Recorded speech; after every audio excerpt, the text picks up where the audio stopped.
Mazda worship is often classified as either a dualistic or a polytheistic religion, even if some commentators prefer to characterize the faith as latently monotheistic or a form of unconscious dualism. Tradition has it that Mazda was a creator of both good and bad creatures, and that all of these offspring will ultimately stand in judgment before Mazda's omniscient solar eye at the end of time. So some students of the religion interpret this mythic theme as a veiled form of monotheism, but the indelible imprint of a dualistic theology is clearly reflected in the belief that the cosmos is born out of strife that will exist throughout time, strife between a god of darkness and a god of light. To quote one prehistoric Gothic verse, "Verily, there are two primeval spirits, twins that are bound to be in conflict, in thought and in word, and in act they are two, the better and the bad. And when these two spirits first encountered one another, they created life and death." Now, the focal role of the firstborn of Persia's evil spirits, Angra Mainyu by name, also known as Ahriman in later texts, this spirit is by his own nature intent on bringing an end to life. Angra Mainyu, chief of the Persian Devas, is something of a creator in his own right, I guess, in that his first task, after being created by Mazda, is to create a brood of evil demons known as the Druchas, the Draugas, or the Devas, and they do Angra Mainyu's evil biddings. So Angra Mainyu is the main adversary of Mazda, a satanic figure that aims to threaten life on Earth until the end of time. And this objective requires that Angra Mainyu send his hordes of dragons to attack the cosmic source of immortal life, which is distributed among the Aryan clans by means of an inebriating milk produced by a holy cow and or a sap of a quote-unquote tree of all seeds, otherwise known as Homa. Thus, the religion of Zarathustra expressly recognizes two opposing spirits that have operated against one another since the dawn of time, and will do so until the end, at which point the good thoughts, the righteous words and intentions of Mazda worshippers will overcome all evil. In contrast to Brahmanic, that would be Indian Aryan worldviews, Mazda worshippers do not believe that the Creator and Angra Mainyu share the same soul. Nor, in contrast to Indian theology, do Mazda worshippers envision life as a dream world or a delusion.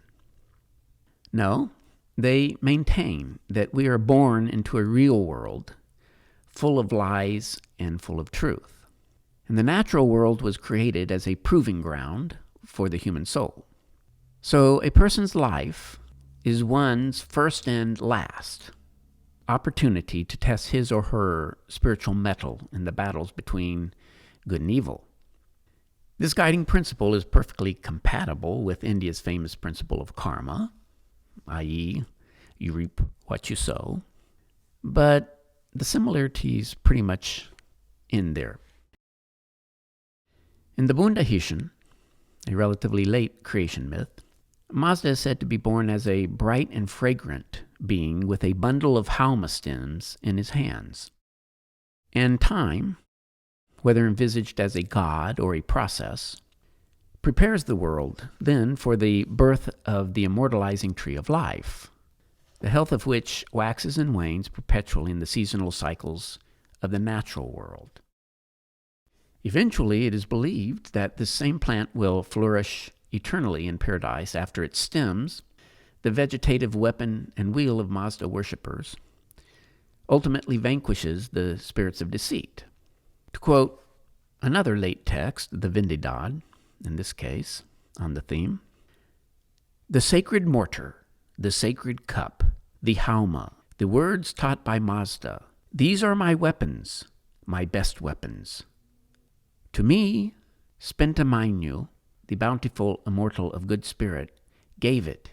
He gave it to me in boundless time.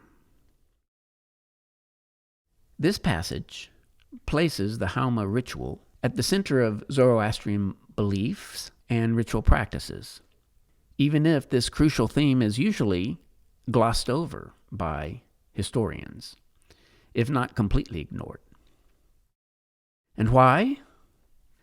Well, mostly because modern devotees of Mazda and students of Iranian history have no idea what their ancestors were drinking. They simply haven't experienced what their forebears identify as the linchpin to their spiritual salvation. In Scripture, the consumption of the Homa beverage results in one's passage across the proverbial Chinvat bridge of judgment, which leads a person onward to either paradise or to hell. The Vendidad indicates that all souls, upon the death of a person, must inevitably walk this path, and, at least initially, endure the threats of demons that possess a person's body for 3 days and nights following one's death. On the final night of these encounters, the sun god Mithra approaches the soul in the aspect of the dawn, with his solar weapon held high, his weapon being the barsum, a bundle of stout Homa stems prepared for pressing. With stalks of the tree of immortal life, Mithra directs a person's soul toward the all-so-determinative Chinvat bridge. As one steps up to the bridge, the righteous can expect to be met by an attractive female attendant with a guard dog, and she will lead the deceased person before the golden thrones of Ahura Mazda and the house of song in paradise. On the other hand, if a person has not led a righteous life, the same bridge proves less favorable and delivers a soul to hell. The pathway to the bridge of bliss is likened to a sword whose surface is as narrow as a razor's edge. This reference sounding quite reminiscent to the same razor-sharp path that led Brahmins to paradise in the Upanishads of ancient India. A distinctive but related Mazdian tradition believes that souls could be suspended in a state of purgatory after one's death, where one must await the arrival of a messianic figure to earth, a savior as it were, or a Soshans, whose appearance on earth will escort fallen warriors of the good cause, across the bridge of bliss. Mortals are judged, however, in this text, by a scale instead of a bridge, which teeters all the same toward the path of the damned or toward the road to salvation, depending on one's accumulation of good and evil deeds during their life on earth. Good and evil acts are described at length in various texts and generally follow the same moralistic outlines that characterize most of the world's great religions. Desirable behaviors would include, for example, acts of truthfulness, respect for human life, marital fidelity, charity and humility, while evil behaviors consist primarily of mendacity, murder, adultery, selfishness, and arrogance. Virtues and righteousness, i.e., the asha of Ahura Mazda, are not accrued, therefore, by an ascetic abandonment of the world or by acts of pacifism, as would be the case in Brahmanic and Buddhist doctrine. Rather, Mazda worshippers earn redemption in the eyes of the Lord of Wisdom by participating actively in battles between good and evil, and by one's personal commitment to Mazda's good intentions and actions. While a blessed soul will pass eternity in paradise and enjoy a state of immortal bliss for having eaten from the tree of life, evil beings will experience eternity in the heat and stench of a hell that is filled with swarming reptilian demons that gnaw continuously at one's putrefying flesh. To which all I can say is, gadzooks. And these assertions make me think, in retrospect, what God-fearing fundamentalist Christian in the modern day would find this pagan belief a deviation from their own current expectations. In the end, paradise, that would be Paididesa in Avestan, or paradesa, paradiso in Sanskrit, was the desired and final goal of the Mazda worshippers, and it is characterized as both a place and state of being where a soul is atoned with its creator, with Ahura Mazda, for having drunk the milky sap of the tree of life. The so-called paradise of song in Mazdian tradition was said to be a lofty, golden, and shining abode, in which all living beings reside eternally and healthfully in a state of being that is free from hunger and strife. Such a place is clearly homologous with the Brahmanic concept of Svarloka or Brahmaloka in the Vedas, in the Upanishads or the epics of India. Paradise typically shines and resides beyond the world of the living, however, although it is usually described in earthly terms. Because paradise in Persian traditions is a garden with a peaceful river flowing through it, beside which a tree of life provides Mazda's devotees a constant source of immortalizing liquid sacraments. In paradise, the Homa plant cannot be threatened by Angra Mainyu, since the plant is able to sink its roots into an everlasting riverbank here that is bathed by clear-flowing waters. A familiar Aryan view that is not so inconsistent with Brahmanic and Buddhist notions of their heavenly paradises. Nor, it might also be mentioned, is this expectation all that incompatible with the Judeo-Christian and Islamic views of paradise, since all three of these faiths believe in the return of a tree of life at the so-called end of days, when the righteous followers of, well, in their case, Yahweh, in the case of the Persians, Mazda, will share eternity with the Creator. Or more specifically, in the book of Revelations of the New Testament, Yahweh's tree of life will spring forth on the banks of 4 rivers that gush from the Creator's throne in Jerusalem, a tree that will sprout forth to heal all nations, they say. How familiar this idea must have seemed to the 3 magi that followed the star in the east to welcome the divine Christ child on Mithra's birthday in December 2,100 years ago. But again, many historians have suggested that Christian and Jewish perspectives on heaven and hell were defined to some extent by these beliefs of Mazda worshippers. And this possibility, if not this probability, reveals how human history itself can be guided in many ways by the mythical content of a people's religious traditions. Even if mythology is not history, it does reflect and affect the hopes and expectations of human beings and their societies. And these are, after all, the driving forces behind human history.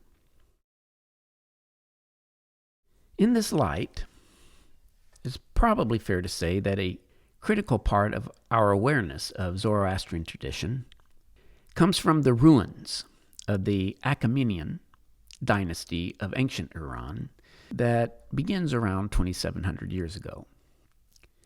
This would be the age in which the Upanishads and Vedic hymns were first being put to script, and a few centuries before the latest Buddha of India paid us all a visit.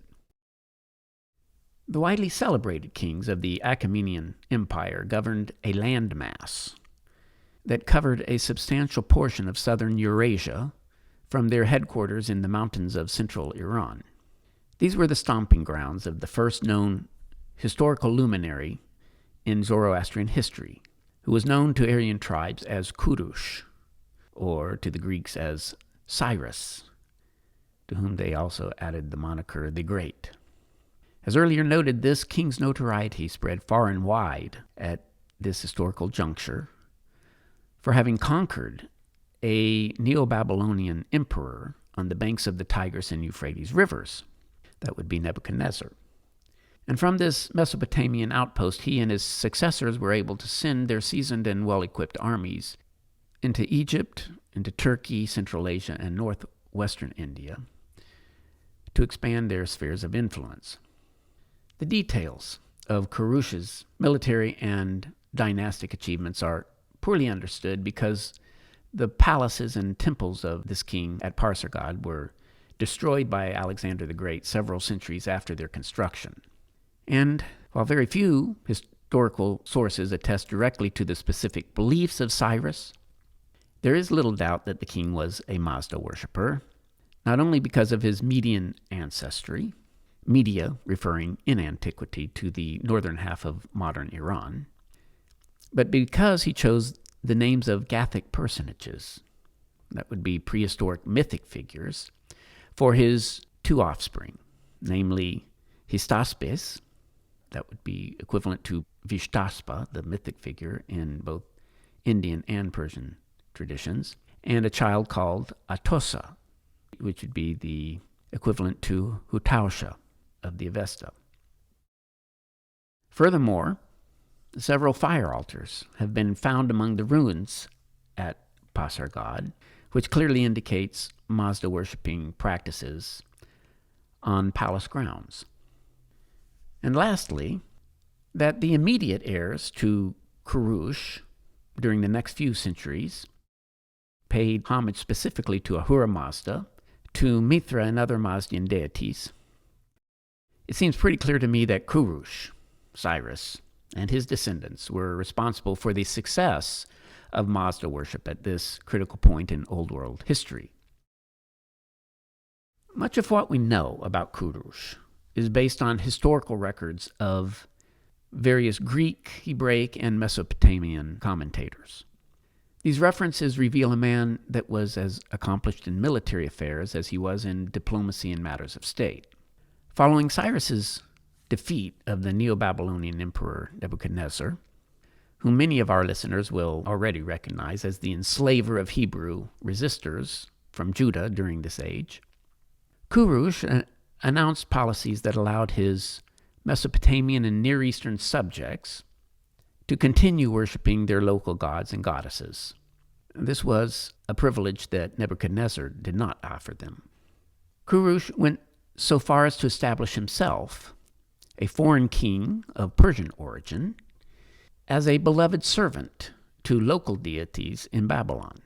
Inscriptions from this age indicate, for example, that Kurush, upon entering the gates of Babylon, quote-unquote, seized the hand of the sun god Marduk's statue. And we may note, with equal interest, that the king and his descendants employed the popular winged disc symbol for many sun gods to be used as their own symbol for Ahura Mazda. Both Mazda and Koresh were believed to enjoy the so-called kingly glory, that is the havareno, of the winged disc, even though this particular symbol had actually migrated from the shores of the Nile River to the banks of the Tigris and Euphrates rivers, long before it made its way to the Pulvar River near Persepolis and in central Iran. While more than a few historians have suggested that the king's policy of supporting regional religious traditions likely served his interest in currying the cooperation of vanquished countries, such privilege would still require, of course, that his subjects pay allegiance, as well as taxes, to the Achaemenid state in central Iran. There are relatively few written records by the Achaemenians themselves that have survived the test of time. So historians often turn to the written history of foreign peoples, foreign commentators, that were influenced by the Persians to fill in the historical gaps, even if these sources demonstrate little objectivity in assessing the civility and political intentions of their historical Persian subjugators. But with regard to Judaic opinions on Koresh in the Hebraic Bible, one might find it surprising just how complimentary the people of Judah were of this Persian king. Because after conquering this vilified king, Nebuchadnezzar, on the banks of the Tigris River, Koresh encouraged exiled Jews at this time to return to the land of milk and honey and to reoccupy the temple of Yahweh in their cherished city of Jerusalem. And to further sweeten the deal, Koresh threw in a collection of bowls and libation vases that Nebuchadnezzar had seized during the sacking of Solomon's temple. To say the least, Hebraic tribes felt an immense gratitude toward the king for his clemency, and so much so they placed Cyrus the Great, a foreign king and devotee of Ahura Mazda, on equal footing with their King Jesse, David, and Solomon.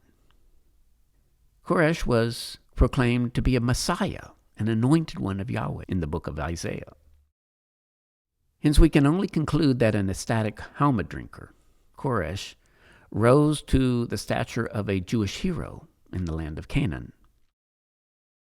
Persian influences over Judeans held strong even after the death of Koresh. Several biblical visionaries, for example, in the books of Ezekiel and Daniel, are said to have trained in the methods of the Magi while they lived in Babylon. And the term magus refers, of course, to a member of a Mazda-worshipping priest guild, a Homa drinker.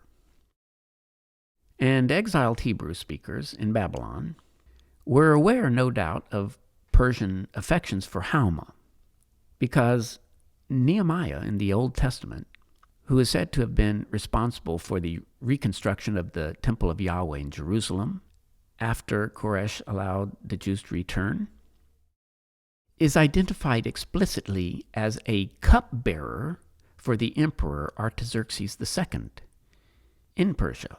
That would be the first book of Nehemiah, verse 11. And this allusion, in all likelihood, refers to the king's bearer of libations during Homa rituals, because this is what Artaxerxes did at Persepolis. Not all of the military campaigns and social programs of Kurush were successful, however, as this widely celebrated king eventually lost his life on the Oxus River of Central Asia while battling the intransigent Scythians, the so-called Saka tribe. This particular nomadic group of warring Aryans is identified in inscriptions of Darius at Susa and Persepolis specifically as the Saka Haumavarka, which is to say the Sakian Homa drinkers.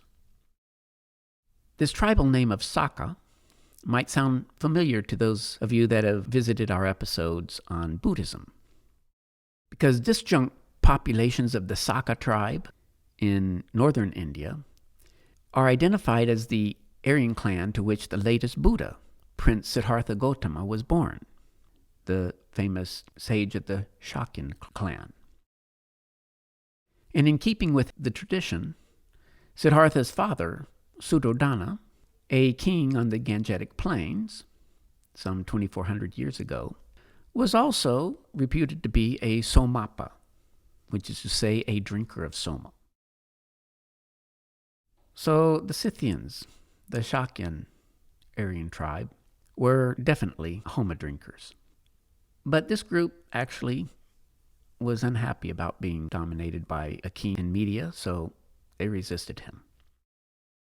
The successors of Kurush took full advantage of their founder's military momentum and continued to expand the boundaries of the kingdom to include real estate on the Nile River, in addition to rather exotic territories in southern Europe and northwest India. One of Koresh's sons, known to the Greeks as Cambyses II, around 529 BC, assumed kingship after his father's death and turned immediately to arm the military of the Judeans, such that they might help him break the defenses of Egyptians and Libyans in Africa. So we encounter here, once again, a mutually beneficial relationship between the Persians and Hebraic tribes of Judah at an interesting juncture in Old World history. For a statue of an Egyptian court official that assisted Cambyses in affairs of state, this official being known as Uja Horesne by name, a name that sounds a little Egyptian to me, indicates that Cambyses had also assumed the role and title of an Egyptian pharaoh at this time, which ostensibly served to consolidate his control over his Nilotic subjects. This means to say that a Persian dynast expected Egyptian societies to recognize a foreign emperor as the living incarnation of the Egyptian sun god Horus. The historical and theological implications of this gesture are interesting in several respects, primarily because such a move would have certainly helped Cambyses gain legitimacy among religious societies on the Nile. And later, the successor of Cambyses, a King Darius by name, also referenced several times in the Hebrew Bible, portrays himself as an attendant to the Egyptian deities Anubis and Isis on a wooden shrine from his famous temple at Persepolis, perhaps the most famous of all Zoroastrian sites in Iran. So here we have a worshiper of Ahura Mazda who identifies himself with Egyptian gods. From 522 to 486 BC, the empire of Darius I extended as far north as the northern rim of the Black Sea, this being the land of the Sakas, the Scythians, and then northward into Europe via the Danube River, and westward to the Hellespont River in Macedonia, where the troops of Darius were finally halted at Marathon around 490 BC. Stone inscriptions commissioned by Darius at Persepolis and on nearby rock outcrops near Behistun in central Iran identify Ahura Mazda as the sole power behind all these Achaemenian victories. And the ascendancy of Darius to the throne, according to his inscriptions, was just part of his creator's divine plan for the world. The edicts also advise the king's subjects not to deviate from a righteous path of this god or attempt any rebellions. So Mazda, the Lord of Wisdom, informed the Persians that, surprise, they must obey their king. Writings on temple walls at Persepolis and Behistun indicate that Darius bore several children by the widow of Cambyses, the eldest of whom, Xerxes, ascended the throne while both his father and grandfather were still living. Xerxes managed to defeat budding rebellions in Egypt and Babylon during his reign, while also maintaining control over Persia, Armenia, Turkey, which they would refer to as Cappadocia, Assyria, Bactria, Egypt, Gandhara, and the Punjab. The Achaemenian Empire broadened its spheres of influence even more when the international troops of Xerxes successfully marched upon Athens. But this occupation was short-lived. The defeat of the Persians in Greece may be attributed, at least in part, to Xerxes' apparent lack of religious tolerance. Unlike his great-grandfather Kurush, Xerxes prohibited the worship of quote-unquote devas, which is to say, the worship of foreign gods of any persuasion. Whether this represents a cause or an effect for the weakening of Persia's brief control over lands outside of Iran is debatable, but his prohibitions coincide with an age in which Achaemenian soldiers were forced to take defensive positions throughout the empire. We also encounter the first references to additional members of the Mazdaean pantheon outside of Persia's scriptural records during this time period. Inscriptions of an emperor that is famous in Western history for having sided with the Spartans during the long and enduring Peloponnesian War, that would be Artaxerxes II, confesses his own devotions at Persepolis to both a riverine goddess by the name of Aredvisura Anahita and to a sun god of Vedic renown, Mithra, who served as the guardian of covenants between Ahura Mazda and humankind. Now, there is little reason to assume that the predecessors, the forebears of Artaxerxes II, were unaware of or inattentive to this goddess and Mithra. Yet many historians are mystified by the total absence of references to Zarathustra or the satanic figure of Mazda worshippers, Ingramaynu, among the inscriptions that Artaxerxes and former emperors left on temple walls during the height of the Achaemenian Empire. But so it goes with the shattered archaeological records of the Persians. During the relatively late Sasanian period, beginning just after the dawn of the Christian era, Zarathustra's birthplace is described as a land that is dissected by two major waterways, namely the Arag River and the Vey River, both of which are said in these texts to flow into a mythical aquatic expanse known as the Voru Kasha.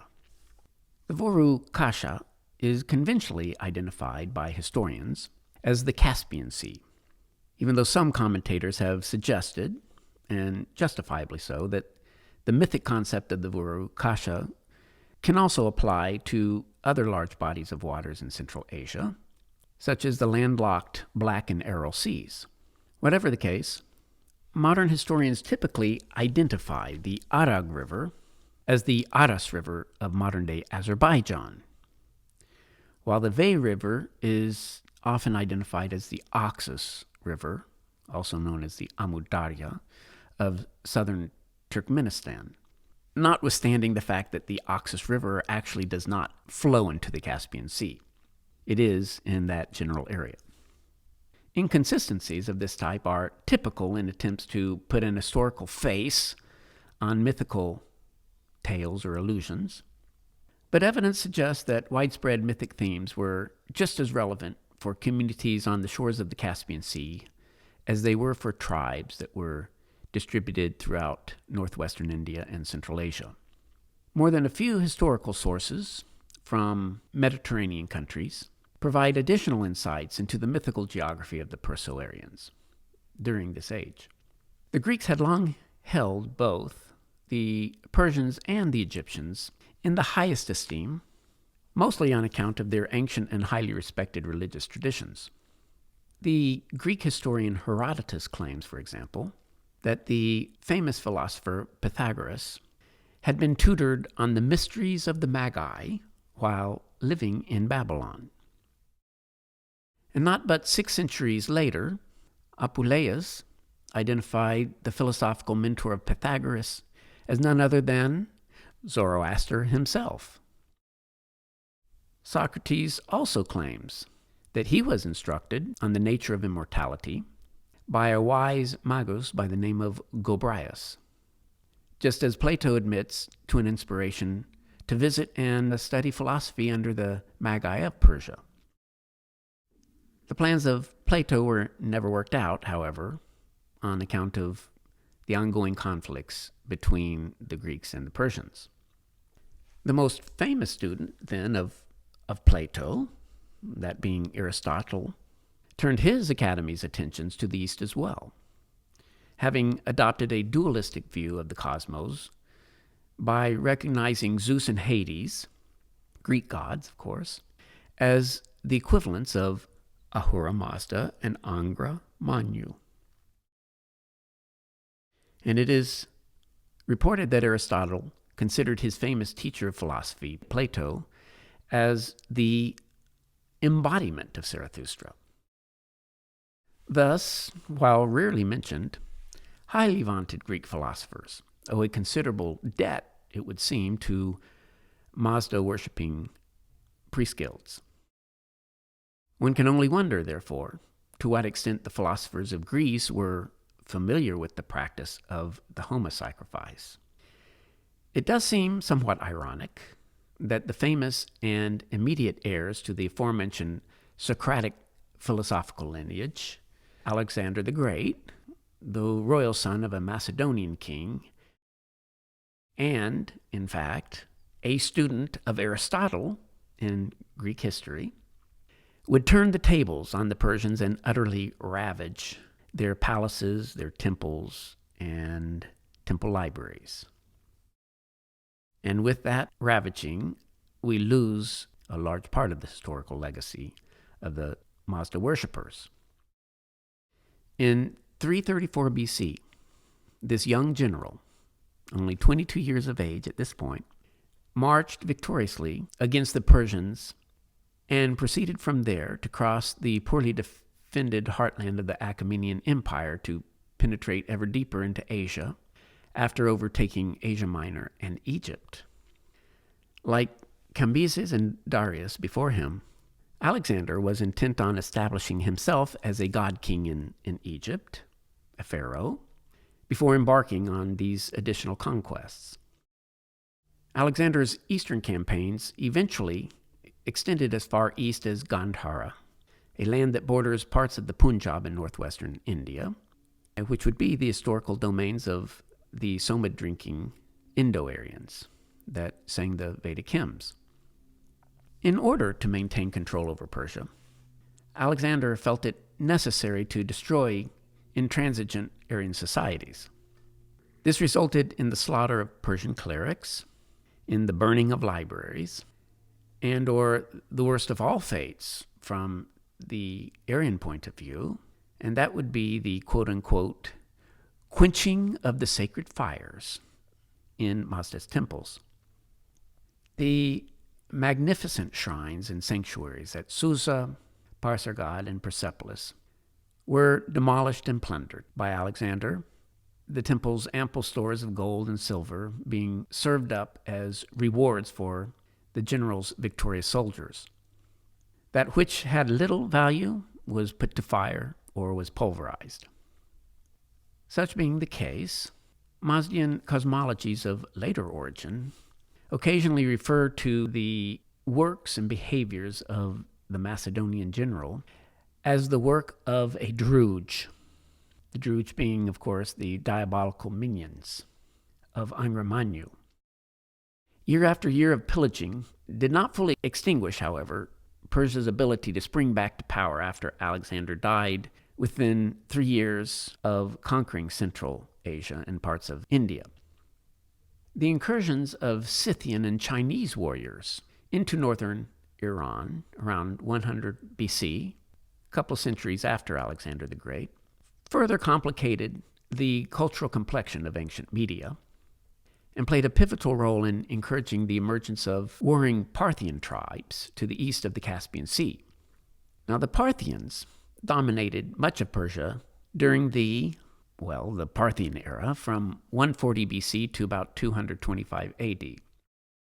This being a time period that is usually described by historians in terms of military movements and diplomatic intrigues, rather than developments in religion. Nevertheless, the expert horsemen of Parthia overpowered much of the Punjab and Iran in the name of Ahura Mazda at this point in time, while they established their capital city, Nissa, in Bactria, in the heart of Central Asia. The Parthian era also witnessed, then, the arrival of Roman armies into the region, whose substantial military and economic powers and controls over Asian provinces would last for several centuries. Thus, rival, tribal, and civilized communities of native Aryans, of Chinese, of Indians, Europeans, and Levantines only continued to vie for power amongst themselves and throughout Central Asia for the next few centuries. Beliefs and rituals of the Homa cult could not have gone unnoticed by this melting pot of immigrants. But few modern historians have delved into the impact these practices could have had on all of these foreign contacts, which is surprising since Greek historians like Plutarch, who wrote during the age of the Parthians, describes the religious affairs of the Persians quite accurately, in noting not only their belief in dualistic gods of good and evil, and the role of Zarathustra as a prophet, but also, Plutarch mentions, that the worshippers of Mazda, and I quote, pound a certain plant they called omomi in a mortar, unquote. This allusion is an obvious reference to the preparation of Homa libations. Historical tidbits of evidence like this demonstrate, therefore, that distant peoples throughout the civilized Old World were widely aware of the use of psychotropic plants in religious rituals. Following the Parthian era, we enter the Sasanian era, which covers 600 years of the Christian calendar, from about 24 AD to 729. Inscriptions from this time period on an ancient fire temple at Nakshi Rustam notes that a high priest to an early Sasanian king, Varim II, took pride in having driven out the Devas from traditional Aryan lands, which refers in this case to a truly historical conquest, i.e., overcoming foreign infidels and their deities. In this instance, Varim states explicitly that the Deva worshippers were comprised of Jews, Buddhists, Brahmins, Aramaic and Greek-speaking Christians, and Manichaeans, while various Sasanian sources also specify a number of distant sites at which sacred fires were maintained in non-Aryan lands, such as the provincial capital of Syria, Antioch, the capital of Turkey during this age, Caesarea, and the provinces of Armenia, Georgia, and Albania. Such claims imply, therefore, that the whole of Asia Minor and much of the Levant harbored devotees of the Homa cult. Like all religious traditions that enjoy a broad distribution, the geographical isolation of Mazda-worshipping communities resulted in the development of some heterodoxic ideas and novel modes of worship, and occasionally in a change of emphasis on the worship of this or that god or goddess. Historical records indicate that some communities diverged in these matters during the Sasanian era, which begins around the 3rd century AD. Several novel innovations were introduced into the faith by Mediterranean peoples during this age, including one of the most popular mystery religions that was centered at Ephesus, which involved the worship of the most prominent sun god of the Mazdaean tradition, that being Mithra. It's widely understood that the rise of Christianity during the 4th century resulted not so much in the abandonment of Judaic traditions in Europe and the Near East, but rather in the replacement of a form of Mazdaism that was practiced by Roman soldiers, which historians refer to as Mithraism. So Christianity actually replaced a Zoroastrian group of cultic followers. This particular cult, the Mithraists, spread throughout Europe and the Middle East after the turn of the Common Era. And who knows, perhaps we'll make this a subject of a separate episode on our website because it is a very mysterious historical development. But before Christianity became the religion of the Roman state under Constantine, Roman armies had established a secret religious brotherhood that celebrated the sacrifice and consumption of the body and blood of the Mazdayasnian's proverbial holy cow. So while Jesus would later provide through sacrifice his body and blood, before it was Jesus, it was Gosarvan, the Zoroastrian holy cow, whose body gives life to the tree of life.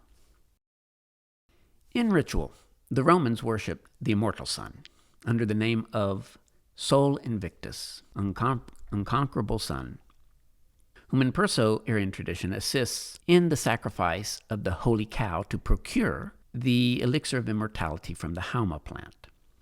But it turns out that the practice of Mithraic rites and beliefs in Europe lasted only for a couple of centuries, because it was driven underground by Byzantine leaders during and after the reign of Constantine some 1700 years ago. This pivotal turning point in the history of Europe witnessed the destruction of pagan temples throughout the Mediterranean and Asia Minor. Pagan temples on whose foundations were erected, of course, Christian churches. And this change in devotions worked out pretty well for Constantine, even though it also set the stage for Europe's descent into the Dark Ages.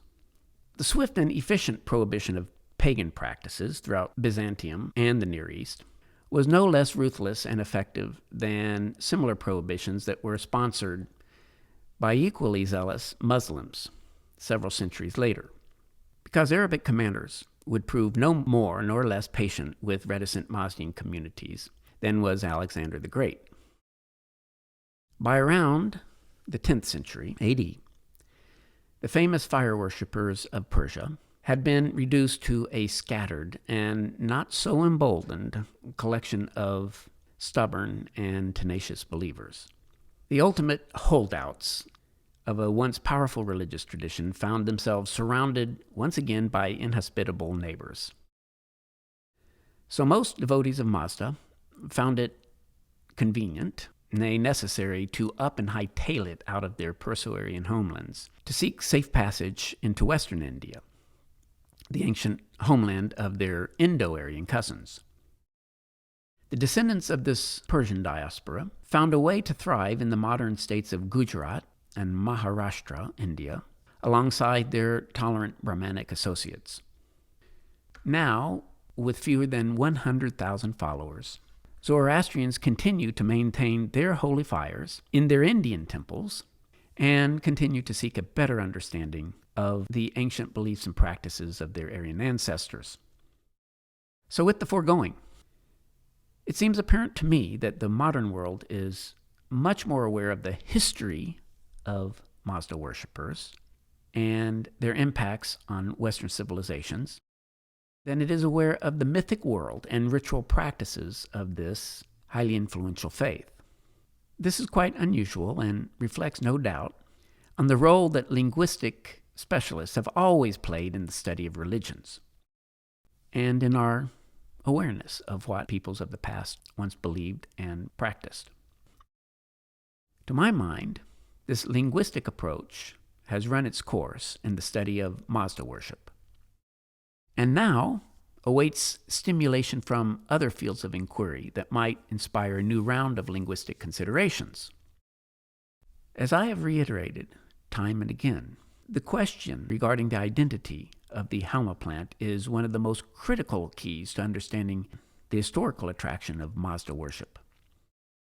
For this plant was openly and always identified as the veritable ticket to paradise and to Mazdian notions of spiritual bliss, both on earth as it is in the heavens.